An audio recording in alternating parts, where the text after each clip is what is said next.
कैसे हैं बच्चों? आप सभी का मैथ्स एंड फिजिक्स बाय के सर क्लासेस में स्वागत है।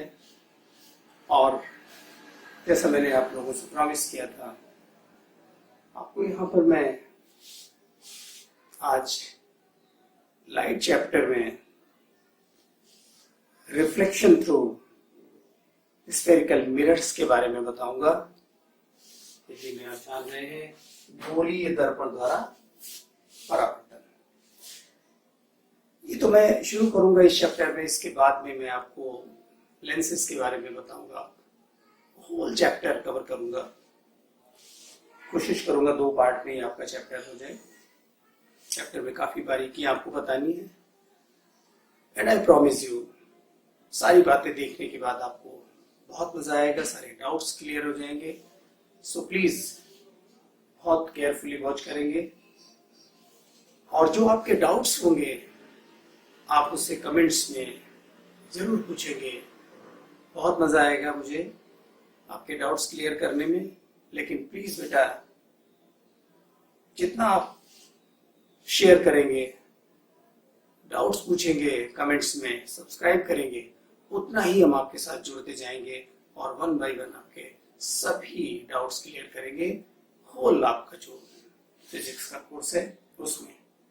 तो जैसा मैंने देखा है अपने टीचिंग एक्सपीरियंस में, बहुत सारे बच्चों को डाउट्स होते हैं, प्रॉब्लम्स होते हैं, समझ नहीं पाते हैं। मैं कोशिश करूंगा आपकी वो सारी चीजें 1 बाय 1 दूर करने की। टाइम नहीं किल करते हैं, शुरू करते हैं। ओके, आप सभी ने अपने पिछले क्लासेस में प्रकाश का परावर्तन जरूर पढ़ा है और उसमें आपने परावर्तन के नियम पढ़े थे।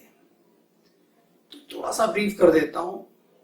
लाइट, प्रकाश परावर्तित कब होता है? जब किसी स्मूथ चिकने सरफेस पर पड़ती है लाइट। इसीलिए पॉलिशिंग की जाती है, चमक उत्पन्न की जाती है, ज्यादा से ज्यादा लाइट चीजों पर पड़ के रिफ्लेक्ट करे। अभी एक कोई आपके पास कोई मेटेलिक थिंग है, ऑब्जेक्ट है, मेटल का कोई धातु का पुराना बर्तन है, देखिए अच्छा नहीं लग रहा है, उस पर पॉलिश कर देंगे, रगड़ देंगे, तो क्या हो जाएगा कि लाइट पड़ने के बाद उस पर सर्टेन डायरेक्शन में परावर्तित होगी, आपको वो ग्लो करेगा, दिखलाई देगा, विजिबिलिटी होगी उसमें। तो प्रकाश वस्तुओं पर जब पड़ता है तो वो परावर्तित होकर हमारी आंखों पर उसका इमेज बनाता, हमें देखने की एबिलिटी प्रदान करता है। परावर्तन के ही कारण हम वस्तुओं को देख पाते हैं।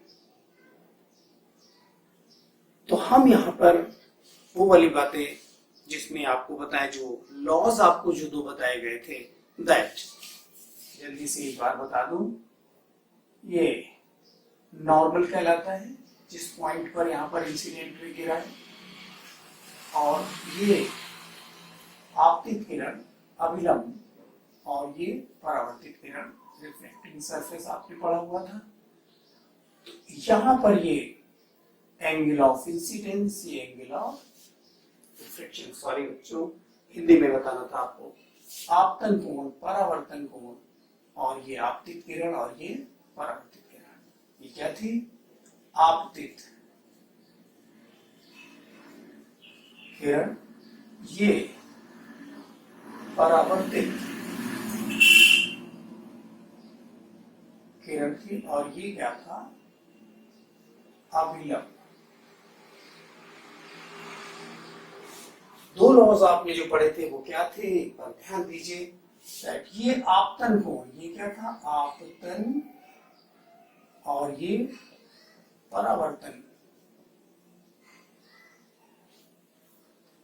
आपतन कोण और ये परावर्तन कोण दोनों क्या थे? बराबर थे। I = R। ये तो पहला लॉ था। दूसरा क्या था? आपतित किरण आपतन बिंदु पर खींचा गया अभिलंब तथा परावर्तित किरण तीनों एक ही तल में, एक ही तल में। ये तल क्या था, इस चीज को बच्चे अक्सर नहीं समझ पा रहे हैं, मैं आपको बताता हूं। कुछ इस तरह से, जैसे कि आपके पास ये अभिलंब है, सपोज तल ये है, ध्यान दीजिए, ये अभिलंब है, ये आपतित किरण है जो इधर से आई है, ये अभिलंब है, और ये परावर्तित किरण है। तो इस समय तो तीनों यहां पर इस तल को टच कर रहे हैं, लेकिन अगर परावर्तित किरण इधर चली जाती तब ये एक तल में नहीं होते, या फिर ये दोनों इधर कोई होते, आपतित किरण ऐसे आ रही है तो एक ही तल में ये नहीं होते। तीनों के एक तल में होने से अभिप्राय है कि उसके नीचे अगर एक पेपर रख दिया जाए तो वो तीनों रेस को, तीनों किरणों को स्पर्श करना चाहिए, तब ये एक तल कहलाता है। तो तल ऐसे भी हो सकता है, ऐसे भी हो सकता है, ऐसे भी, कैसे भी हो सकता है, लेकिन ये एक तल। तो ये आपने पढ़े थे, और आपको हम बताएं यहां पर जो गोलीय दर्पण की बात हो रही है, इन सभी में वो सारे लॉज लगेंगे, ठीक है। समतल दर्पण से आप अच्छी तरह से परिचित हैं। समतल दर्पण बेटा ये वही समतल दर्पण है जिसमें आप लोग अपना चेहरा देखते हैं। पीछे से देखिए, सपाट है, पॉलिश है एक तरफ में, और यहां पर इसमें हम फेस देखते हैं, ठीक है। तो समतल दर्पण को प्लीज आप ध्यान रखिएगा, इसको उससे मैच मत कराइएगा। यहां पर मैं आपको ये भी बता दूं, समतल दर्पण में आपने पढ़ा था कि इसके सामने रखी वस्तु का उतना ही बड़ा प्रतिबिंब बनता है, पहली बात। और दूसरी ये कि आभासी बनता है। कैसा? आभासी, सीधा आभास। जब भी प्रतिबिंब सीधा हो, एक मोटी बात दिमाग में रखिए, बहुत मोटी मोटी बातें, इसको इतना बारीकी से सोचने की जरूरत नहीं। प्रतिबिंब सीधा दिखलाई दे, जैसा रखा है वैसा सीधा दिखलाई दे, उल्टा है तो उल्टा दिखलाई दे, सीधा जैसे है वैसे ही दिखलाई दे, इसका मतलब है कि वो आभासी है, आभासी है। समझ गए ना? प्रतिबिंब क्या है? आभासी। उल्टा बने तो वास्तविक है, सिंपल सी बात है। तो प्रतिबिंब इससे आभासी बनता था, उसी साइज का बनता था। यहां पर जितनी दूरी पर वस्तु होती, जितनी दूरी पर हम यहां पर है फेस रखे, उतना ही पीछे इसके प्रतिबिंब बनेगा। और ये जो देखते हैं कि इसमें परिवर्तन, एक खास चीज क्या दिखलाई देती है? लेटरल। क्या? आपका दाया अंग बायां दिखाई देगा, बायां दाया दिखाई देगा। कभी ध्यान दीजिए, आप जिगर को मांग निकालते हैं, ये आप अपने शरीर में बाएं हिस्से में निकाले हैं, लेकिन इसमें देखेंगे दाएं में, दायां हाथ बायां दिखलाई देगा। लिखेंगे, लिखते हुए उसके आगे हाथ चलाएं तो आपको दिखलाई देगा वो बायां हाथ। तो ये चीजें आपने समतल दर्पण में पढ़ी थी, क्योंकि ये समतल है, ठीक है। एक चीज यहां पर और आपसे कहना चाहूंगा कि दर्पण और लेंस में फर्क समझिएगा। दर्पण और लेंस में बच्चे हमेशा कंफ्यूज करते हैं, कभी दर्पण भूल जाते हैं, कभी लेंस भूल जाते हैं। दोनों ही चीजें अलग हैं। दर्पण पर क्या होता है? एक पीछे सिल्वर पॉलिश है, जैसे मान लीजिए पॉलिश किसी भी चीज पे, लेकिन सिल्वर अच्छा ब्राइटेंट होता है, चमकता है।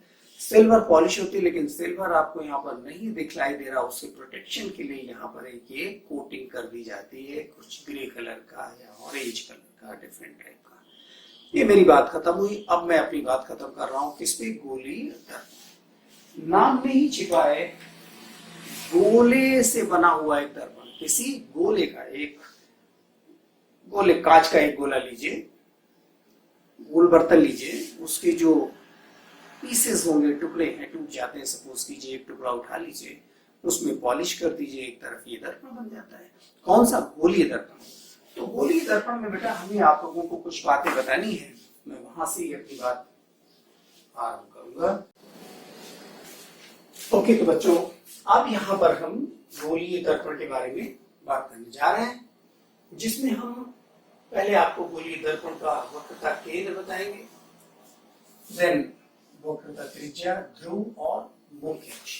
तो पहले तो ये देखिए, जिस गोले से ये लिया गया है, मैंने जो कहा था आप एक गोले की कल्पना कीजिए, उसके केंद्र को ही हम लोग क्या कहते हैं? सी लेटर से दिखला रहे हैं। और ये क्या है? वक्रता वक्रता केंद्र, चाहे वो इस केस में हो या इस केस में हो, यहां पर लिख देते हैं वक्रता केंद्र। आप जरा सा देखिए,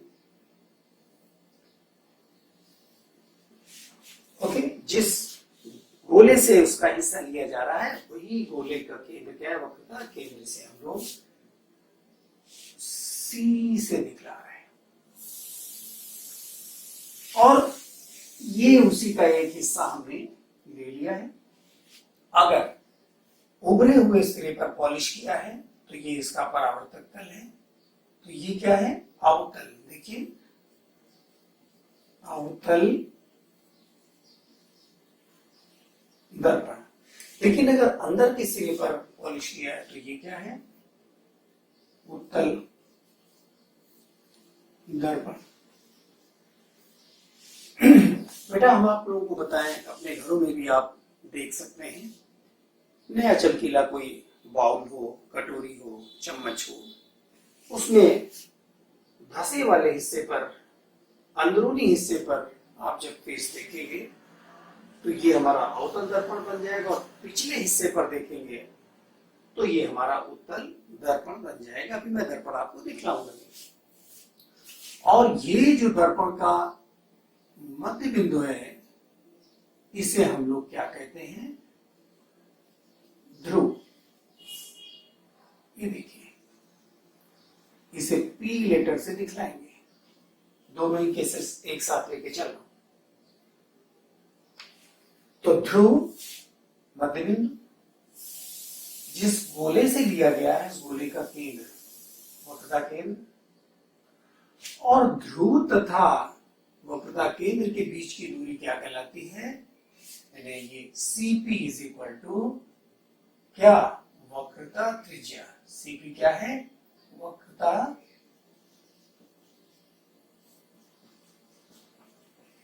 त्रिज्या। यहां पर भी CP वक्रता त्रिज्या है। तीन बातें हो गई, वक्रता केंद्र, वक्रता त्रिज्या, ध्रुव। और मुख्य अक्ष क्या है, इन्हीं दोनों बिंदुओं से जो होकर रेखा गुजर रही है, इसको हम लोग क्या कहते हैं बेटा, मुख्य अक्ष कहते हैं। ये लाइन जो यहां से पास कर रही है, मुख्य अक्ष। अब हम आपको कोशिश करते हैं कि दर्पण दिखलाया जाए। तो देखिए बेटा, सबसे पहले इस दर्पण को देखिए, ग्रे कलर पॉलिश, ये इस तरीके से यहां पर दिखलाया गया है। मैंने कहा था दर्पण को देख करके ही उसके बारे में पता लगाया जा सकता है कि वो किस तरह का दर्पण है, कौन सा दर्पण है। उसको देखकर पता लगा सकते हैं, छू के पता लगा सकते हैं, पॉलिश का हिस्सा देख सकते हैं, इससे पता लगा सकते हैं। और देखने का मतलब है अपना उसमें प्रतिबिंब देख के तो बिल्कुल ही पता लगा सकते हैं। कैसे भी बता रहा हूं आपको। तो देखिए इस दर्पण में थोड़ा सा अगर आपको हल्का सा दिखलाई दे रहा हो, ये है धसा हुआ हिस्सा। ये कोई बड़ा सा एक गोला होगा जिसका कि एक छोटा सा टुकड़ा ले लिया गया और उभरे वाले हिस्से पर पॉलिश किया गया है। तो ये बन जाता है कौन सा, अवतल दर्पण बन जाता है। ये इसका मध्य बिंदु हो जाएगा, सेंटर पॉइंट हो जाएगा इसका ध्रुव। और जिस गोले से लिया गया होगा उसका केंद्र वक्रता केंद्र, और वक्रता केंद्र से इसकी जो दूरी होगी, त्रिज्या होती है जो गोले की त्रिज्या, वही यहाँ पर वक्रता त्रिज्या है। ये जो रेखा पास कर गई लाइन, ये क्या है, मुख्य अक्ष है। लेकिन अगर इसी दर्पण में देखिए अंदर साइड में पॉलिश कर देते हैं धसे हुए हिस्से पर, ये तो ये धसे हुए हिस्से पर पॉलिश कर दी गई है। देखिए अब ये ऐसे बन गया है, ये गोला था पूरा, धसे वाले हिस्से पर पॉलिश की, तो ये परावर्तक तल हमारा उठा हो। तो परावर्तक तल उत्तल दर्पण में उठा रहता है। छू करके देखेंगे, पानी की बूंद डालेंगे तो इसमें बह जाएगी परावर्तक तल में। और इसमें परावर्तक तल में, अवतल दर्पण में परावर्तक तल में पानी की बूंद अंदर टिक जाएगी, पानी रुक जाएगा इसके अंदर, अवतल दर्पण। एक और बड़ी पहचान पहले ही बता दूं, आगे तो बात करने जा ही रहे हैं। अवतल दर्पण में आप जब चेहरा देखेंगे पास से तो ये बड़ा सा चेहरा आपका दिखलाई देगा। दूर ले जाएंगे छोटा भी हो जाएगा, उल्टा भी हो जाएगा। लेकिन चलिए ऐसे देख लीजिए, दूर से देखेंगे तो उल्टा प्रतिबिंब दिखलाई देगा, पास से सीधा तो होगा लेकिन बहुत बड़ा होगा, अवतल दर्पण। लेकिन उत्तल दर्पण बहुत सिंपल सी बात है, इसमें आपको प्रतिबिंब छोटा नजर आएगा, आपका चेहरा स्पष्ट बिल्कुल छोटा नजर आ रहा है हमेशा, चाहे आगे रखें पीछे रखें, छोटा चेहरा नजर आ रहा है। अभी थोड़ी सी हिंट दे रहा हूं, ये दर्पण कहाँ यूज किया जाता है, यूजेस में बाद में बताऊंगा ही, लेकिन थोड़ा सा अभी भी बता दूं, इसे हम लोग किस में यूज करते हैं, मोटर बाइक, कार, इन सब के जो मिरर होते हैं, साइड व्यू मिरर होते हैं, जो पीछे देखने के लिए होते हैं, वो यही मिरर यूज किए जाते हैं उत्तल दर्पण। याद रखिएगा, क्वेश्चन भी आपको मिल गया है, ठीक है। और इनकी खास बात क्या होती है, ये ज्यादा रेंज कवर करते हैं, वाइडर रेंज कवर करते हैं, इसीलिए यूज किए जाते हैं। और छोटा सा इसमें इमेज बनता है सीधा, राइट, ठीक है। तो आगे हम लोग बात करते हैं, इस दर्पण का एक फोकस भी होता है। फोकस के बारे में बेटा बात करें तो बच्चों, अब हम आप लोगों को फोकस तथा फोकस दूरी, ये दो बातें बताएंगे, प्लीज ध्यान से सुनिए। ये क्या है, मुख्य अक्ष, ये अवतल दर्पण है, मुख्य अक्ष, उत्तल दर्पण है, मुख्य अक्ष है। और मुख्य अक्ष के समांतर आने वाली किरणें, जरा ध्यान दीजिए, मुख्य अक्ष के समांतर आने वाली किरणें परावर्तन के पश्चात, यहां परावर्तन होगा और ये एक बिंदु से होकर जा रही है, ये देखिए, ये बिंदु से होकर जा रही है। और कुछ किरणें ले लीजिए, ये भी इसी बिंदु से होकर जा रही है।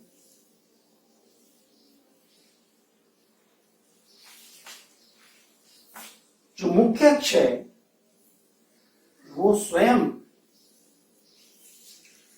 किरण वहां से जाएगी और उसी मार्ग से वापस आ जाएगी। तो ये सभी किरणें परावर्तन के पश्चात एक बिंदु पर मिल रही हैं, जिसे हम अवतल दर्पण का फोकस कह रहे हैं। और ध्यान दीजिए,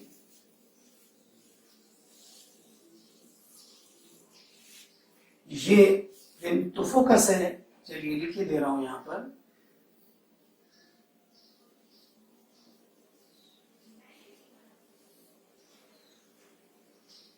इस केस में भी समांतर आती किरणें, ये देखिए समांतर आई, मुख्य अक्ष है, परावर्तन के पश्चात इधर को जाएंगी। आप कहेंगे कैसे सर, तो मैंने कहा था कि ये भी बिल्कुल समतल दर्पण की ही तरह कार्य करेगा। ये यहाँ पर बिल्कुल समतल दर्पण हो जाएगा, तो ये किरण आएगी, इसका अभिलंब जो होगा, तो ये इस तरफ को है तो परावर्तन इसी तरफ को, तो अभिलंब यहाँ पर होगा इसका, ये अभिलंब यहाँ पर ऐसे करके होगा, इसका अभिलंब ये यहाँ पर होगा, तो परावर्तन इधर को होगा। तो और भी कुछ किरणें होती यदि, तो अच्छा अब देखिए इनको जरा सा, ये इधर तो मिल नहीं रही, ये लग रहा है कि पीछे किसी बिंदु से, ये पीछे किसी बिंदु से आती हुई प्रतीत हो रही है। इनको यदि पीछे प्रोड्यूस किया जाए तो ऐसा लग रहा है कि इस बिंदु से ये आ रही थी। कुछ और भी किरणें यदि आप लेते तो वो भी यहां पर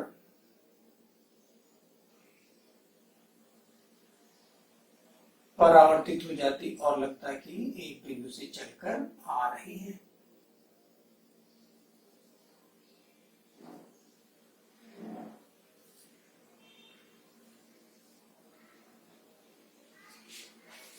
तो ध्यान दीजिए जरा सा, अवतल दर्पण में फोकस उसी तरफ होता है और उत्तल दर्पण में फोकस पीछे की तरफ होता है, क्योंकि इसमें तो मिल रही है जहां पर, वो तो फोकस हो ही गया। और उत्तल दर्पण में ये उत्तल दर्पण के केस में किरणें फैल जा रही हैं, तो फैलने से क्या है, ऐसा लग रहा है कि पीछे किसी एक बिंदु से आती हुई प्रतीत हो रही, इसी बिंदु को हम लोग क्या कहेंगे, फोकस कहेंगे। और ये जो दूरी है FP, इसे हम क्या कहेंगे बेटा, फोकस दूरी, फोकस दूरी। FP फोकस दूरी है, स्मॉल f से दिखलाते हैं इसे, इसे हम स्मॉल f से दिखलाते हैं फोकस दूरी। तो अवतल दर्पण में मुख्य अक्ष के समांतर आने वाली किरणें एक बिंदु से मिलती, एक बिंदु पर मिलती हैं, इस बिंदु को, वो बिंदु का, इस बिंदु को दर्पण का फोकस दूरी। फिर से अवतल दर्पण में मुख्य अक्ष के समांतर आने वाली किरणें परावर्तन के पश्चात एक बिंदु पर मिलती हैं, इस बिंदु को दर्पण का फोकस बिंदु कहते हैं। उत्तल दर्पण में मुख्य अक्ष के समांतर आने वाली किरणें परावर्तन के पश्चात फैल जाती हैं और ये पीछे एक बिंदु से आती हुई प्रतीत होती हैं, इसीलिए मैंने डॉटेड बनाया, प्रतीत होती है, उस बिंदु को उत्तल दर्पण का फोकस कहते हैं। अवतल दर्पण में फोकस उसी तरफ होता है, उत्तल दर्पण में फोकस पीछे की तरफ होता है। और फोकस बिंदु से ध्रुव के बीच की दूरी क्या कहलाती है, फोकस दूरी। अब फोकस दूरी और वक्रता त्रिज्या में भी एक संबंध है। देखिए, इसका डिटेल तो आप लोग अगली क्लासेस पढ़ेंगे, लेकिन यहाँ पर इतना आपको जानना जरूरी है कि फोकस दूरी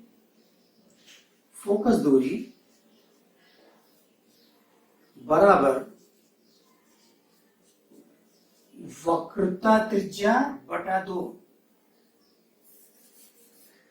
देखिए, F बराबर R बटा 2 या फोकस दूरी बराबर वक्रता त्रिज्या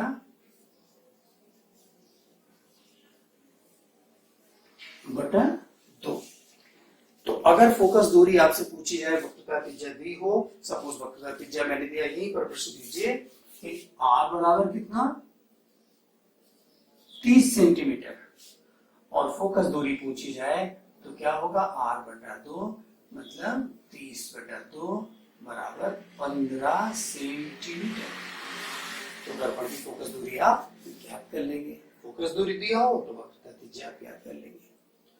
तो बेटा इस तरह से अब हमने आपको यहाँ पर जो बातें बताई हैं, उसमें फोकस दूरी जान लेने के बाद अब हम आपको बताना चाहते हैं अवतल दर्पण से प्रतिबिंबों का बनना, अवतल दर्पण से प्रतिबिंबों का बनना। लेकिन उससे पहले हम आपको, चलिए यही बताते हैं पहले, अवतल दर्पण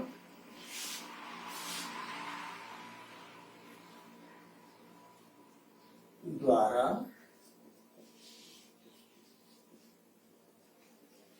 प्रतिबिंबों का बनना। ये जानने के लिए बेटा कुछ हमको चीजें पहले समझनी है, जो इमेजेस बनेंगे तो कैसे बनेंगे। तो उसके लिए मैं आपको कुछ कॉमन चीजें ऐसी बता रहा हूं जिससे कि आपको हमेशा इमेज बन जाएगा, बड़ी आसानी से। देखिएगा, ये 3 बातें आप हमेशा याद रखिएगा।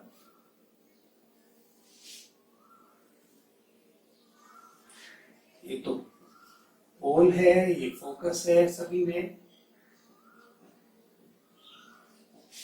देखिए एक बात, ये किरण हमेशा लीजिएगा, मुख्य अक्ष के समांतर आने वाली किरण सदैव कहां से जाएगी, फोकस से, सदैव फोकस से जाएगी। पहली बात, हमेशा ये चीज हम लोग लगाएंगे, मुख्य अक्ष के समांतर जाने वाली किरण परावर्तन के पश्चात फोकस से जाएगी। प्रतिबिंब बनने में 2 किरणें हमें चाहिए सदैव, तो एक किरण हम यही लेंगे, ठीक है। दूसरी हम क्या ले सकते थे, वक्रता, देखिए इसका दुगना होता है ना, ये वक्रता केंद्र, वक्रता केंद्र से जाने वाली किरण, वक्रता केंद्र से जाने वाली किरण सदैव उसी मार्ग से लौट आती है। वक्रता केंद्र से जाने वाली किरण सदैव उसी मार्ग से लौट आती है। तो ये ले सकते थे हम, ये तो हमेशा लेंगे, लेकिन दूसरी रे जो लेंगे या तो ये ले सकते थे या फिर पोल पर जितने कोण से जाएगी उतने ही कोण से यहां पर क्या हो जाएगी, परावर्तित हो जाएगी। क्यों? क्योंकि ये बिंदु यहां पर समतल दर्पण की तरह से कार्य करेगा, ये उसका अभिलंब होगा। त्रिज्या हमेशा उस बिंदु पर स्पर्श रेखा पर अभिलंबित होती है। तो यहां पर जितना आपतन कोण उतना परावर्तन कोण, ये बात ध्यान रखिएगा। या फिर इन तीनों में मैं एक चॉइस बता रहा हूं, देखिए ये तो एक लेंगे ही हमेशा, लेकिन दूसरी रे के लिए इन तीनों में कोई एक ले लेंगे। और वो क्या हो सकता था, फोकस से, देखिए यहां पर फोकस से जाने वाली किरण क्या हो जाएगी, परावर्तन के पश्चात समांतर हो जाएगी। उल्टा देखिए पहले केस का, समांतर आने वाली, मुख्य अक्ष के समांतर आने वाली फोकस से जाती है और फोकस से जाने वाली मुख्य अक्ष के समांतर हो जाएगी। इन तीनों में से एक कोई ले लेंगे और ये एक ले लेंगे, तो हमेशा हमारा इमेज बन जाएगा। अब हम आपको अवतल दर्पण से इमेजेस का बनना बताते हैं। बेटा 6 केसेस होते हैं इसमें, तो वस्तु को 6 जगहों पर रख के उनके प्रतिबिंबों का बनना हम आपको दिखलाते हैं। कब आभासी होगा, कब वास्तविक होगा, अपने आप वो आपको बनता चला जाएगा, आई प्रॉमिस यू, बिल्कुल। लेकिन आप वहां पर बनाते समय देखिएगा मैं किन खास बातों को ध्यान में रख रहा हूं। तो मैं इसको साफ करके यहाँ पर आपको इमेजेस का बनना बताने जा रहा हूं। अवतल दर्पण द्वारा प्रतिबिंबों का बनना, ओके।